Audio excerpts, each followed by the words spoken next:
కుటుంబం కోసం ఎక్కడికో వలస వెళ్లి కష్టపడుతున్న భర్త, చదువుకుంటున్న ఇద్దరు కూతుళ్ళు, ఇద్దరు కొడుకులు, ఉన్నంతలో సాఫీగా సాగుతున్న సంసారం. కానీ వారి కాపురంలో వివాహేతర సంబంధం చిచ్చుపెట్టింది. ఆమె ప్రాణాలు తీసింది. ఈ హత్యతో నలుగురు పిల్లలు తల్లి లేని అనాథలయ్యారు. కర్నూలు జిల్లా వెల్దుర్తిలో ఉజ్మా అలియాస్ హనీ అనే మహిళ దారుణ హత్యకు గురైంది. ఆమె ఇంట్లో ఉండగానే గుర్తు తెలియని వ్యక్తులు దారుణంగా కొడవలతో నరికి చంపేశారు. వెల్దుర్తిలో ఉంటున్న ఉజ్మాకు 15 ఏళ్ల క్రితం మస్తాన్ అనే వ్యక్తితో వివాహమైంది. మస్తాన్ భవన నిర్మాణ కార్మికుడుగా పనిచేస్తున్నాడు. కష్టపడి ఉన్నంతలో కుటుంబాన్ని ఎలాంటి సమస్యలు లేకుండా చూసుకుంటున్నాడు. ఉజ్మా మస్తాన్ కు 4 పిల్లలున్నారు. అందులో పెద్దమ్మాయి ఆఫ్రోజ్ డిగ్రీ చదువుతూ ఉండగా కొడుకు ఫిరోజ్ ఇంటర్మీడియట్ చదువుతున్నారు. మరో కొడుకు జావేద్, అమ్మాయి అన్సారీ స్కూల్లో చదువుతున్నారు. 4 పిల్లలు. భార్యను పోషించడానికి తెలంగాణలోని సిద్దిపేటకు వలస వెళ్లాడు మస్తాన్. ఇక ఉజ్మాకు వెల్దుర్తిలోనే మున్నా అనే వ్యక్తితో పరిచయమైంది. ఆ పరిచయం కాస్త సన్నిహిత సంబంధానికి దారితీసింది. ఉజ్మా ఈ మధ్యకాలంలో రాజకీయ కార్యక్రమాల్లో పాల్గొనడంతో కృష్ణగిరి మండలం తోగర్చేడుకు చెందిన వ్యక్తితో పరిచయం ఏర్పడింది. అతనితోనూ వివాహితర సంబంధం పెట్టుకుంది. ఈ విషయం మొదటి ప్రియుడు మున్నాకు తెలిసిందే.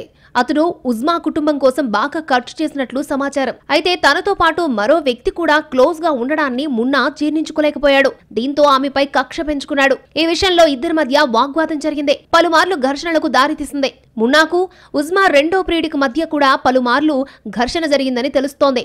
అంతేకాకుండా ఆమె కోసం ఇద్దరు కొట్టుకున్నారని స్థానికులు చెప్పుకుంటున్నారు. ఈ నేపథ్యంలో తాను ఖర్చు పెట్టిన డబ్బు వాపసివ్వాలని ఉజ్మాపై మున్నా ఒత్తిడి తెచ్చినట్టు సమాచారం. ఈ విషయంపై ఉజ్మా పోలీసులకు కూడా ఫిర్యాదు చేసింది. మరోవైపు మున్నా కుటుంబ సభ్యులు ఉజ్మాపై దాడి కూడా చేశారు. ఉజ్మా మస్తాన్ మధ్య విభేదాలు బాగా ముదిరిపోయాయి. ఈ నేపథ్యంలో ఉజ్మా దారుణ హత్యకు గురైంది. మున్నా ఉజ్మా ఇంటికి వెళ్లినట్టు స్థానికులు చెప్తున్నారు.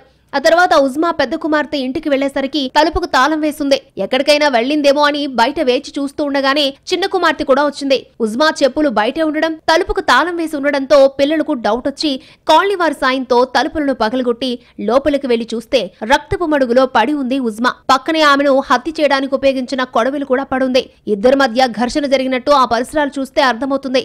కొడవలితో నరికినప్పుడు ఉజ్మా చేతులు అడ్డం పెట్టడంతో వేళ్లు తెగిపోయాయి. ఇంట్లోని వస్తువులు చెల్లాచెదురుగా పడున్నాయి. తల్లి సెల్ ఫోన్ కనిపించలేదు. ఉజ్మా ఇంట్లో బయట ఉన్న సీసీ కెమెరాలు, హార్డ్ డిస్క్ కూడా కనిపించలేదు. ఉజ్మాను మున్నానే హత్య చేశాడనే అనుమానాలు వ్యక్తమవుతున్నాయి. మరోవైపు హత్య సమాచారం తెలుసుకున్న వెల్దుర్తి పోలీసులు ఘటనా స్థలానికి చేరుకుని దర్యాప్తు చేపట్టారు. ప్రస్తుతం మున్నా పరారీలో ఉన్నట్లు చెబుతున్నారు.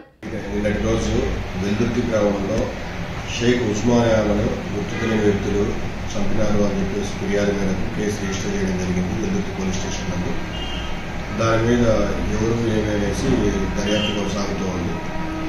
త్వరలోనే ముద్దాయిలు ఎవరు అనేసి తెలియజేస్తాం.